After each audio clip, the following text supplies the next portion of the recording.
Seattle was a city that knew how to keep secrets. Its rain-softened edges, blurred intentions, and made everything feel temporary, even love. From the 15th floor of their apartment building, Lucas Reed often watched the streets below dissolve into silver lines of traffic, umbrellas blooming and folding like quiet confessions. He liked the hours just before Emma came home. The silence felt honest. Emma Whitaker arrived every evening with the smell of the outside world clinging to her coat. Coffee, perfume, samples from the office. Sometimes the faint trace of a bar she wouldn't mention unless asked. She worked in public relations for a fast-growing lifestyle brand downtown, the kind that thrived on appearances, metrics, and perfectly curated stories. Lucas designed buildings, structures meant to last. It was a difference he noticed more as time went on. That night, she placed her phone face down on the kitchen counter before kissing him hello. "You're late," Lucas said gently, not accusing. He was slicing lemons, the motion steady, controlled. "Client dinner," Emma replied. "Last minute." He nodded. He always nodded. They ate together, talked about neutral things. Weather, a colleague of Lucas's whose project had been delayed, a campaign Emma was excited about. But her attention drifted. She checked her phone twice, smiling at something she didn't share. Lucas noticed everything. He just didn't comment on most of it. Later, while Emma showered, her phone lit up on the counter. A name Lucas had seen before, though never long enough to register fully. Nathan C. The screen went dark again. Lucas washed the dishes with unnecessary care, his reflection warped in the stainless steel. He wasn't suspicious by nature. He trusted people because distrust required energy, and he had learned long ago that love, if interrogated too harshly, tended to shrink. Still, something had shifted. Emma used to talk about the future in terms of we. Now her sentences leaned heavily on I. I might move teams. I was thinking about going back to school. I met someone interesting at work. Someone interesting. When Lucas asked about Nathan weeks later, it was during a Sunday morning walk through Capitol Hill, the air damp and green. "He's just a friend," Emma said quickly. "Well, more like a connection. He's in tech, knows everyone." Lucas smiled. "You always did like people who know everyone." She laughed, relieved. He could feel it. Nathan became a shadow in their lives, not physically present, but always there. Invitations Lucas wasn't included in. Dinners Emma attended alone. A new dress she bought for networking events. One night, months later, she said it plainly. "I think I need more," Emma said, sitting across from him on the couch. Her hands were folded tightly in her lap. "Not from you, from life." Lucas waited. "Nathan has offered to help me transition into a different role," she continued. "Something bigger. New York, maybe." "And you want that," Lucas said. It wasn't a question. She looked at him then, really looked, as if seeing him for the first time in years. "I don't want to wake up at 40 and wonder if I settled." The word landed between them, heavy and unforgiving. Lucas stood later that night while Emma slept. He packed quietly, clothes, books, the framed photograph from their trip to Oregon that he left behind on purpose. He wrote no letter. He believed explanations were often a form of self-indulgence. He moved into a small studio near the river, poured himself into work, learned how to be alone without feeling abandoned. He followed Emma's life from a distance, her engagement announcement on social media, the glossy wedding photos, the headlines that began to include her name. Years passed. Success found Lucas the way it often does those who aren't chasing it desperately. His buildings gained attention for their restraint, their quiet humanity. He traveled more, learned to order coffee in cities that didn't know his past. Emma, meanwhile, had everything she thought she wanted. A penthouse in Manhattan, a husband admired by others. But at night, lying beside a man who scrolled through emails instead of touching her, she sometimes remembered Seattle rain and a man who had loved her without needing applause. She didn't know then that silence could be a choice, or that one day she would understand exactly what it had cost her. Nathan Cole entered Emma Whitaker's life the way certain men always did, without asking permission, without apology, and with the quiet confidence of someone accustomed to doors opening before he reached them. They met at a rooftop mixer in downtown Seattle. One of those events Emma attended out of professional obligation and personal hunger in equal measure. The city stretched beneath them in glass and steel, a performance of progress. Nathan stood near the bar, jacket draped casually over one shoulder, his posture relaxed in a way that suggested he belonged anywhere he chose to be. "You work in PR, right?" he asked, as if he already knew the answer. Emma smiled. "Is it that obvious?" "Only to people who've needed someone like you," Nathan replied. His smile was practiced but effective. "I'm Nathan." He spoke about his startup the way people spoke about inevitable things: weather patterns, gravity, the future. His company wasn't just growing, it was disrupting. He wasn't just successful, he was positioned. Every sentence implied momentum. Emma felt it immediately, the intoxicating sense of standing near someone who made the world feel larger. Lucas didn't come up in her mind at first, not consciously. When Nathan asked about her work, her ambitions sharpened. She talked faster, brighter, her hands animated in a way Lucas rarely saw anymore. Nathan listened with the intensity of a man who understood value and liked to acquire it. Over the next weeks, Nathan's name threaded itself into her calendar. Coffee meetings that turned into lunches, lunches that turned into late dinners with investors. He introduced her to people who spoke in abbreviations and certainty, who treated Emma like someone already important rather than someone trying to be. At home, Lucas noticed the change before Emma did. She came back later, checked her phone more often, spoke about the future as if it were a competitive sport she was training for. When Lucas asked how her day had been, her answers grew abstract. Busy, productive, promising. One night, as they lay side by side in bed, Emma stared at the ceiling while Lucas slept. She watched his chest rise and fall, steady and unremarkable. She loved him, she told herself. Of course she did. Love wasn't the problem. Still, she found herself wondering why love suddenly felt insufficient. Nathan texted late. "You'd be incredible in New York." She didn't reply, not immediately. She placed the phone face down, as if that could quiet the thought. She began to frame her attraction carefully in her own mind. This wasn't desire, it was alignment. This wasn't betrayal, it was growth.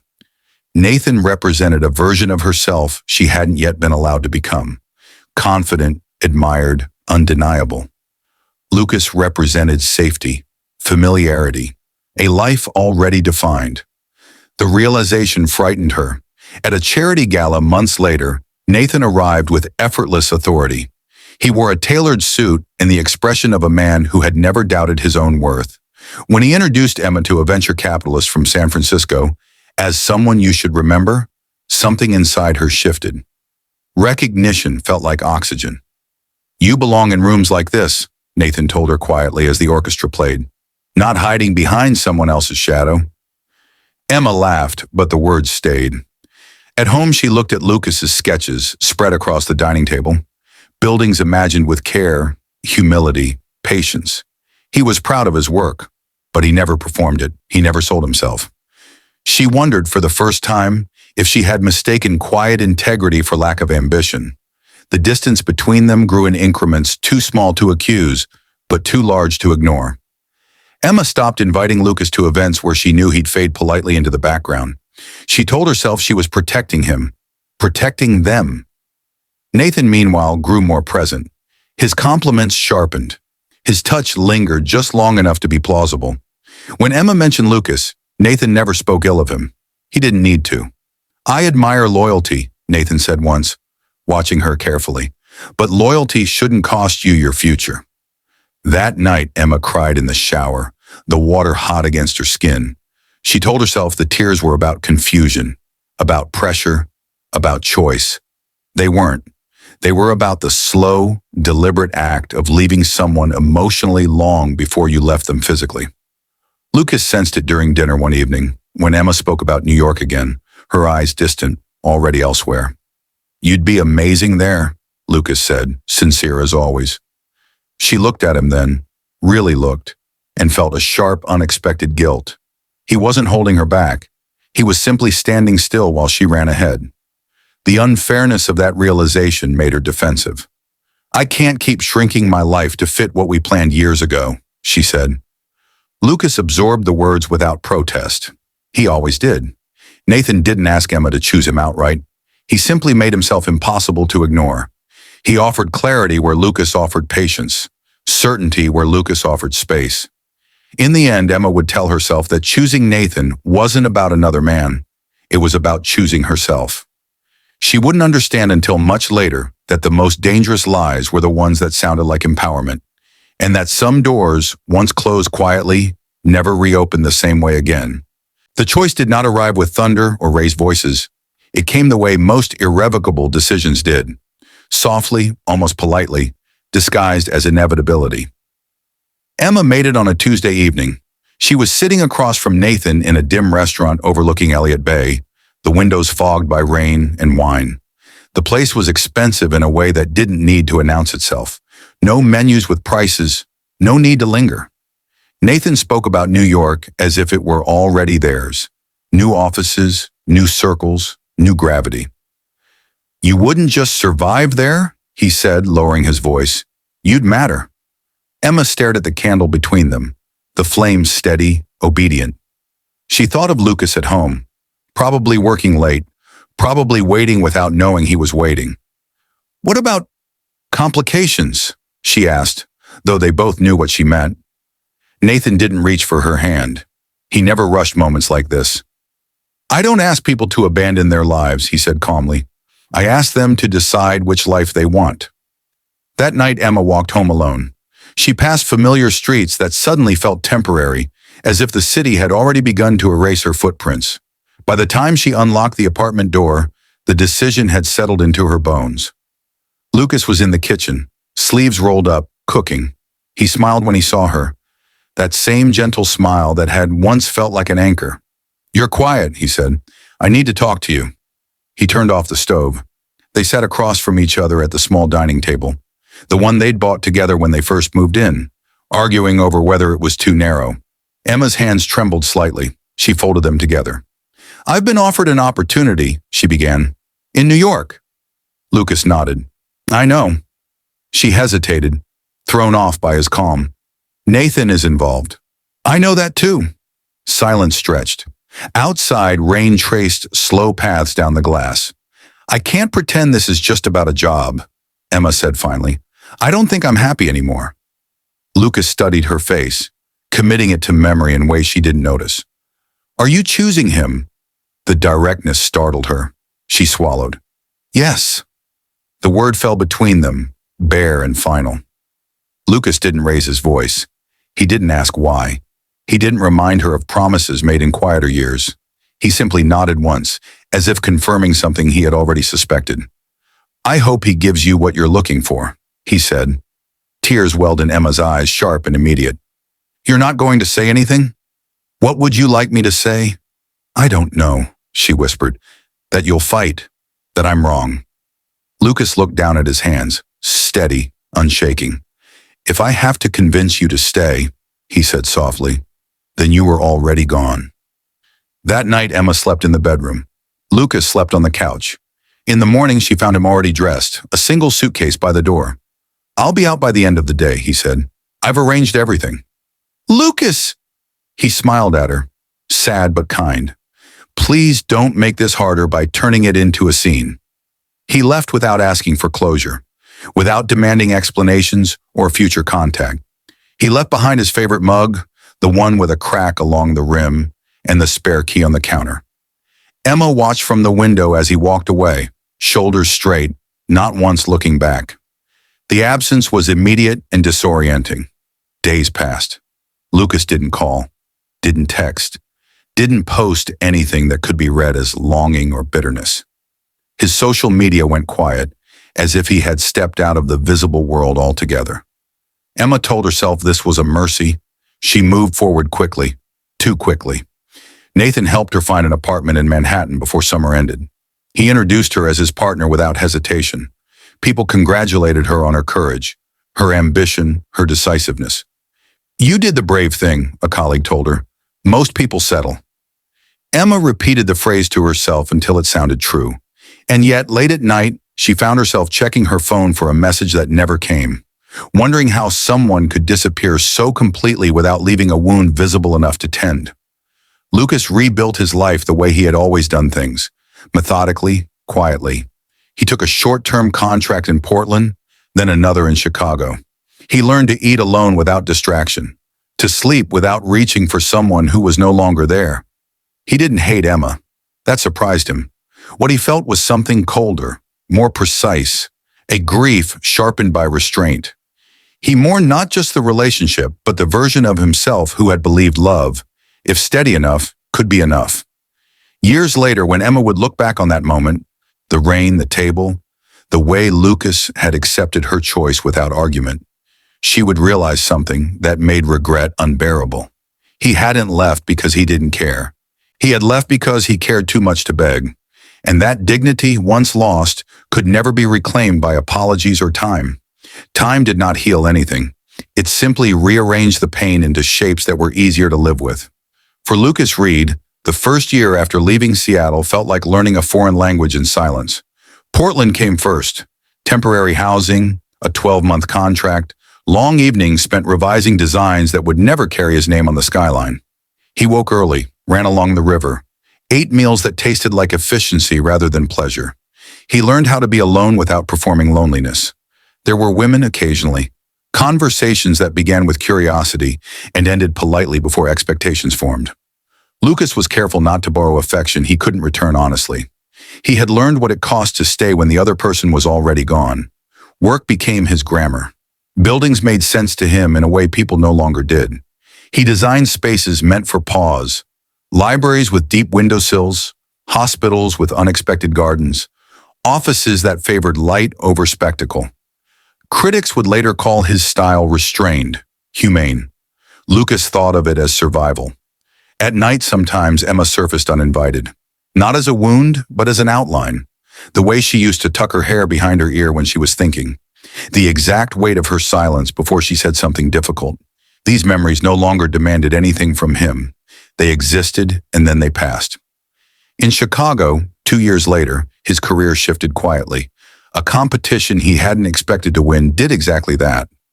Interviews followed, invitations. A profile in an architecture journal that described him as elusive. He didn't correct them. Emma Whitaker became Emma Cole on a clear October afternoon in New York, the city glowing the way it only did for those who believed they belonged there.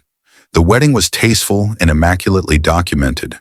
White flowers, glass walls, guests whose names appeared regularly in publications Emma once read as ambition rather than proximity. Nathan stood at the altar with the confidence of a man who had never questioned whether he would be chosen. Emma smiled beautifully. She had practiced that smile. Friends praised her composure, her timing, her trajectory. "You really made it," someone whispered during the reception. She believed them. She needed to. Married life with Nathan moved fast and efficiently. A penthouse overlooking the Hudson, a shared assistant, dinners scheduled weeks in advance. Their mornings began with parallel routines, emails, headlines, calls taken in different rooms. Nathan was generous in the way powerful men often were. Gifts arrived without being asked for. Trips were planned with precision. He spoke of Emma's career as an extension of his vision, not in opposition to it. "You're part of the brand," he told her once, half joking. "People trust me more when they trust you." Emma laughed. It sounded right. Her social ascent was undeniable. She chaired panels, spoke at conferences, curated an online presence that balanced authority with warmth. From the outside, her life read like a case study in successful reinvention. And yet, there were moments, late evenings when Nathan was still at the office and the apartment felt too large for one person. Mornings when she woke beside him and felt oddly untouched, as if intimacy had been replaced by proximity. Conversations that never went deeper than logistics. She told herself this was adulthood. This was partnership. This was what ambition required. Still, something unnamed followed her. It appeared in elevators when she caught her reflection and didn't recognize the woman looking back. Polished, composed, distant. It surfaced when she scrolled through old photos and paused inexplicably on ones that weren't the most flattering, but felt more alive. She stopped posting memories altogether. Lucas, meanwhile, moved to New York without announcement. His firm secured a major public project, a cultural center in Brooklyn that emphasized openness over monumentality. The city responded. So did the industry. Invitations came, but Lucas remained selective, attending only those events that centered the work rather than the spectacle. He lived alone in a modest apartment in Dumbo, walked to his office, learned the rhythms of the city without forcing himself into them. He dated rarely, trusted slowly. There were nights when he stood on his balcony, the city breathing beneath him, and felt something like peace, not happiness, something quieter. Earned. Emma did not know he was there. Their worlds circled the same city without intersecting, like parallel lives separated by intention. Emma passed buildings Lucas had designed without knowing his hand had shaped the space around her. Lucas read articles Emma had been quoted in without reading closely enough to feel anything. Distance, it turned out, could exist even without miles. The emptiness Emma felt didn't announce itself as regret. It was subtler than that, a sense that she was always arriving somewhere after the moment had already passed. That applause faded too quickly. That success, once achieved, demanded constant maintenance. Nathan noticed changes in her before she named them herself. "You seem distracted lately," he said one night, not unkindly. "Is everything okay?" "I'm just tired," she replied. It was almost true. He kissed her forehead, already half turned back toward his phone. That night, Emma dreamed of rain, of Seattle, of a man standing at a window watching without waiting. She woke unsettled. Years passed like this, smooth, impressive, hollow in places she avoided examining too closely. Emma learned to ignore the ache by naming it ambition, then fatigue, then nothing at all. Lucas learned that some loves didn't need resolution to lose their power. Neither of them knew that time, which had been so careful in keeping them apart, was quietly preparing to place them in the same room again. And when it did, the years between them would suddenly feel unbearably loud. The first crack appeared in the form of a calendar conflict. Emma noticed it on a Thursday morning while scrolling through their shared schedule, the one managed by an assistant who knew their lives better than most friends did. Nathan had blocked off 3 days the following week. San Francisco, private meetings, no details, no note to her, just absence neatly labeled. She stared at it longer than necessary, waiting for a feeling to form. Nothing dramatic arrived, just a dull sense of displacement, like reaching for a familiar object and finding it moved. That evening, she mentioned it casually. "You'll be gone again?" she asked, pouring wine as if the answer didn't matter. Nathan loosened his tie. "Yeah, short trip." "With who?" He paused, not long enough to be suspicious, but long enough to register. "Clients. You know how it is." She did. That was the problem. They ate dinner across from each other, the city humming beyond the glass walls. Nathan spoke about market shifts and upcoming deals. Emma nodded at the right moments, contributed when expected. They were good at this. A practiced duet. Later in bed, Nathan turned toward his phone before turning toward her. He kissed her shoulder distractedly, a gesture more habitual than intimate. "Long day," he murmured. Emma lay awake after he fell asleep, counting the small distances that had accumulated between them. The way he no longer asked about her thoughts, only her schedule. The way silence had become comfortable for him and unbearable for her. The second crack came online. It was an article, harmless at first glance. A profile on Nathan's company, accompanied by photos from a recent tech summit. Emma clicked through out of reflex, her practiced smile ready for any mention of her name. Then she saw it. Nathan standing too close to a woman Emma didn't recognize. Younger. Polished in a different way. The caption identified her as a strategic consultant. Emma zoomed in, something tightening in her chest at the familiarity of Nathan's posture. The slight lean, the proprietary angle of his hand. She closed the article without reading the rest. That night she asked him directly, "Who is Ava Lynn?" Nathan looked up from his laptop, expression neutral. "Where did you hear that name?" "So you know her." "She works with us, occasionally." "Occasionally," Emma repeated. "You didn't think to mention her?" Nathan sighed, the sound controlled but edged with impatience. "This isn't high school. I don't report every professional interaction. I'm not asking for a report, Emma said quietly. I'm asking for honesty. He met her gaze then, eyes steady. Nothing is happening. The phrasing lodged itself in her mind. Happening. As if fidelity were defined only by action, not attention. Emma nodded. She had learned when to stop pushing. Still, that night she dreamed of Nathan standing with his back to her, speaking softly to someone she couldn't see. The cracks widened slowly after that. Nathan began traveling more. His phone never left his hand. When Emma entered a room, conversations paused, not guiltily, but with the faintest recalibration, as if her presence required adjustment rather than welcome. She told herself she was imagining it. That ambition came with loneliness, that this was the cost of choosing a man whose world never slept. And yet, the thought crept in uninvited, persistent, and dangerous. Did I mistake being chosen for being seen? It was during a charity fundraiser, one she had helped organize, that the question sharpened into something she couldn't ignore. Emma stood on stage delivering opening remarks with practiced ease. Applause followed, warm and approving. She scanned the room out of instinct, looking for Nathan. He wasn't watching her. He wasn't watching her. He was standing near the bar, head bent toward Ava Lynn, smiling in a way Emma hadn't seen directed at her in months. Ava laughed, touching his arm lightly, confidently. The room felt suddenly distant. Emma finished her remarks on autopilot, her voice steady while something inside her fractured quietly. Later she approached them, her smile immaculate. "Nathan," she said, "aren't you going to introduce me?" Nathan turned, surprise flickering briefly across his face before being replaced by composure. "Of course. Emma, this is Ava. Ava, my wife." The word landed awkwardly, as if newly learned. Ava smiled politely. "It's lovely to finally meet you." Finally. That night, Emma confronted Nathan, not angrily, but with an exhaustion that surprised them both. "You're pulling away," she said, "and I need to know if I'm imagining it." Nathan rubbed his temples. "I'm under a lot of pressure." "So am I." "This isn't about you," he replied, and then seemed to realize too late what he'd said. Emma stared at him, the silence stretching into something unmistakable. "Then what is it about?"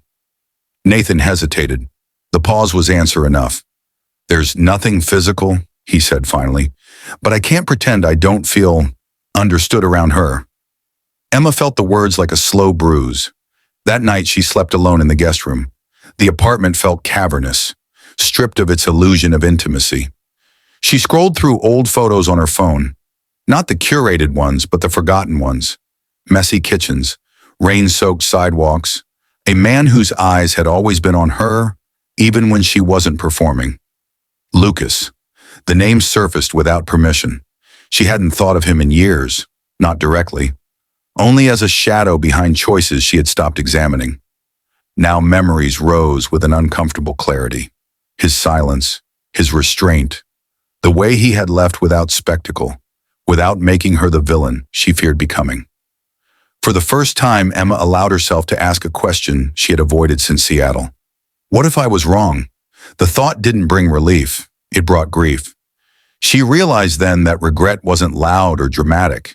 It didn't demand attention. It waited patiently for the moment you were finally still enough to hear it. Outside, the city moved on, indifferent to personal reckonings. Inside, Emma sat on the edge of a bed that no longer felt shared and understood something devastatingly simple. She had traded a love that asked for nothing but honesty for a life that demanded everything, and still left her alone. The perfection she had built so carefully was cracking, and through those cracks, the past was beginning to speak. The invitation arrived on a Tuesday morning, buried between emails Emma skimmed without absorbing.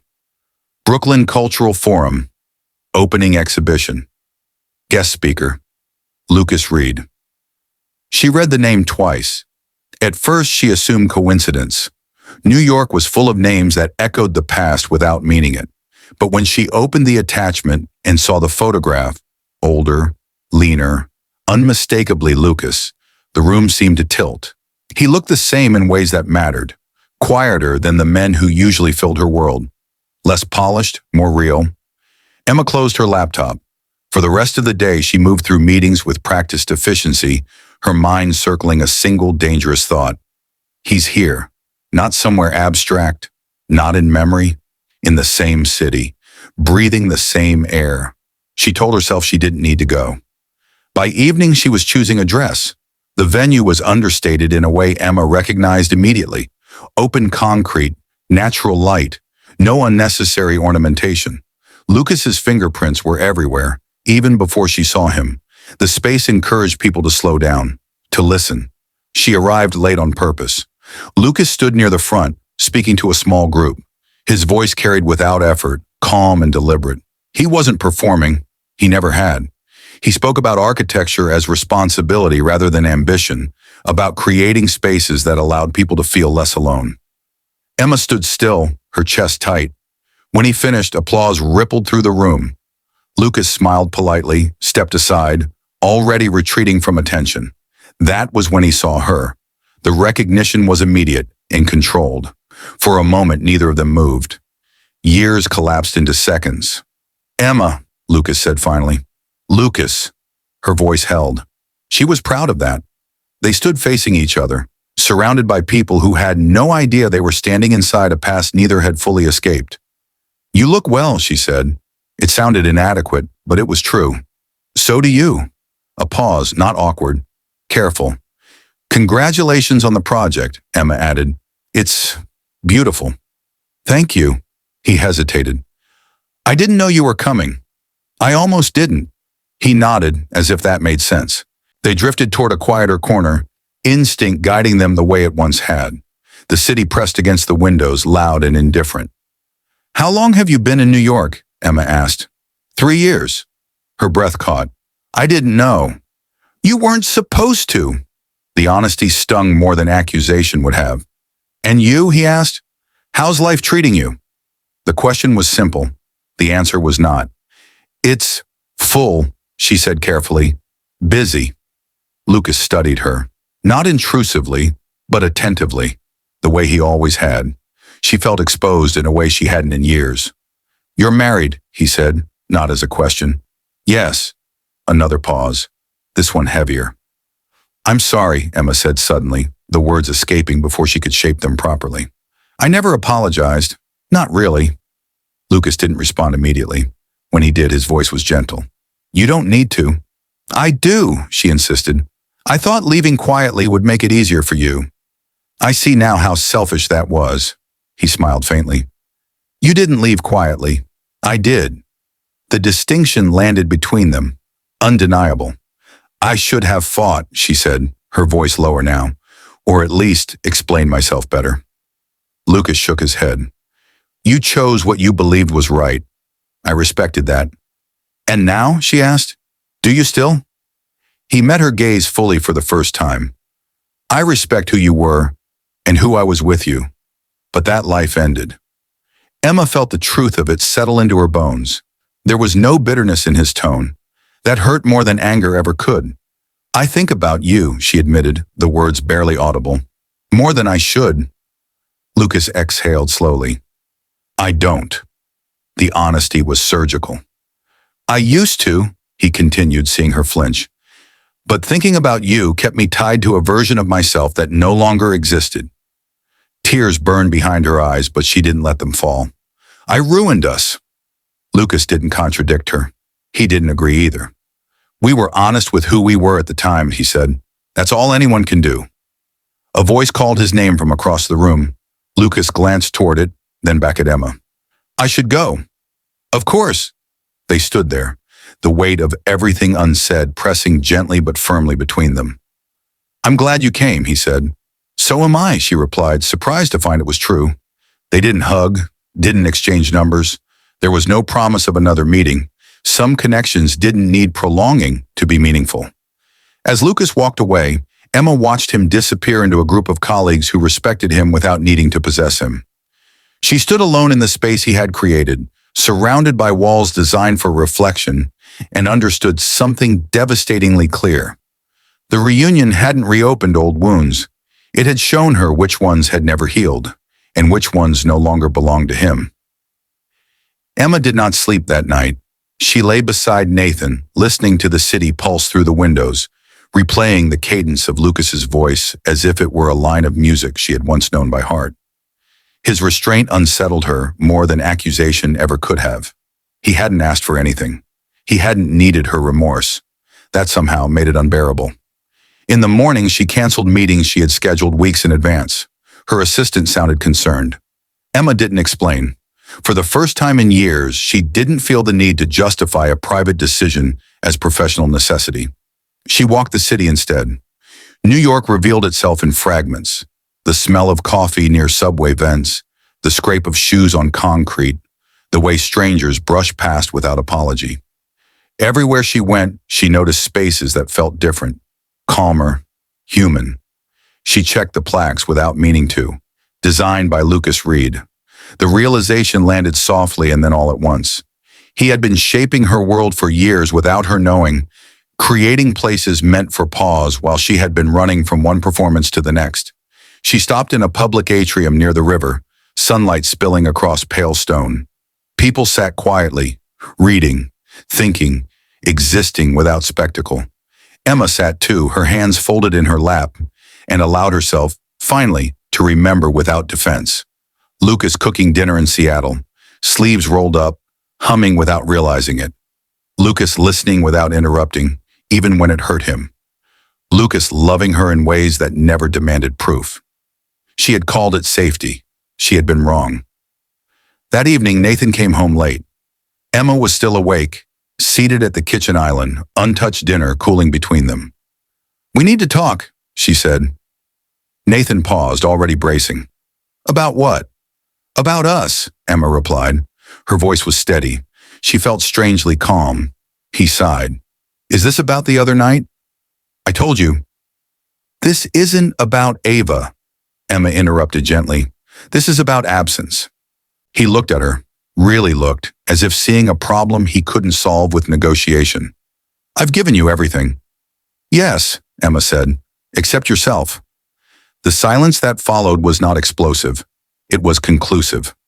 Days later, she found herself outside Lucas's office building in Dumbo, heart racing in a way that felt almost adolescent. She hadn't planned this part. She only knew that carrying regret silently was beginning to feel like another betrayal, this time of herself. Lucas was surprised to see her. He masked it well, but not completely. "Emma," he said, "is everything okay?" "No," she answered honestly, "but that's not why I'm here." They went for coffee nearby, the conversation tentative at first, circling safer ground. Weather, work, neutral updates. It was Lucas who finally broke the careful distance. "You shouldn't come here if you're looking for absolution," he said quietly. "I'm not," Emma replied. "I'm here because I owe you the truth, and because I need to say it out loud." He waited. "I loved you," she said, "in the way that matters, and I left because I was afraid that loving you meant I would disappear." Lucas listened, his expression unreadable. "I see now," she continued, voice trembling, "that I disappeared anyway." He inhaled slowly. "Do you know what it cost me when I left?" She shook her head. "It cost me my voice," Lucas said. "For a long time I didn't trust my own needs. I thought wanting more, wanting you, was weakness. Silence became easier than honesty." Tears slid down Emma's face unchecked. "I never meant to teach you that."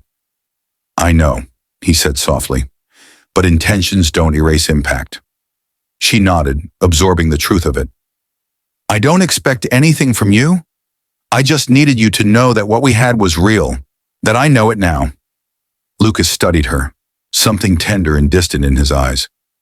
"It was real," he said, "and it ended." The finality wasn't cruel. It was clean. They sat there for a while longer, sharing quiet that felt earned rather than awkward. When they stood to leave, Emma felt lighter, not relieved but honest. As they parted, Lucas touched her arm briefly. "I'm glad you found the courage to say it," he said. "Just don't let regret become another place you live." She watched him walk away, understanding at last that love acknowledged too late could still be meaningful.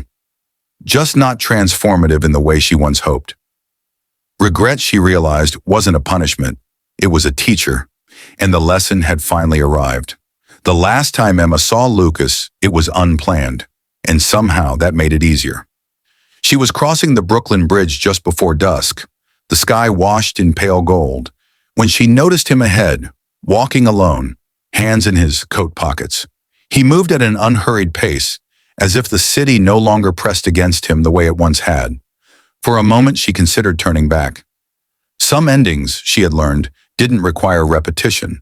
But Lucas turned, sensing rather than seeing her. They smiled at each other. No surprise this time. No guardedness. Just recognition. Funny place to run into someone, Emma said as she approached.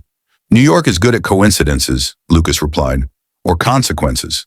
She laughed softly. How are you? He considered the question. At peace, as he said, then added, most days. They stood side by side, looking out over the river. Cars passed behind them, lives in motion, indifferent to the quiet closure unfolding between two people who had once meant everything to each other. I'm leaving, Emma said. For a while, maybe longer. Lucas nodded. That sounds like something you need. I think so too. She hesitated, then spoke with a steadiness that surprised her. Nathan and I are separating. He didn't ask why. He didn't offer commentary. He simply accepted the information as part of her truth, not his responsibility. I wanted to tell you, she said, not because it changes anything, just because you mattered. Lucas looked at her, then really looked, without longing, without defense. You mattered too, he said. You still do, just not in the way you're thinking. Emma felt something loosen inside her chest. Not hope, not loss, something quieter, permission. I used to think, she said slowly, that if I could just understand my mistake deeply enough, I could undo it. Lucas smiled gently. Understanding isn't a time machine. No, she agreed. It's a mirror.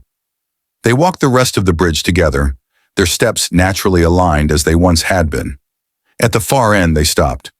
This is where I turn, Emma said. Lucas nodded. This is where I keep going.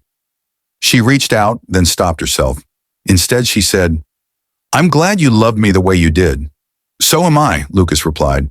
I didn't lose myself doing it. That's how I know it was right. They parted without ceremony.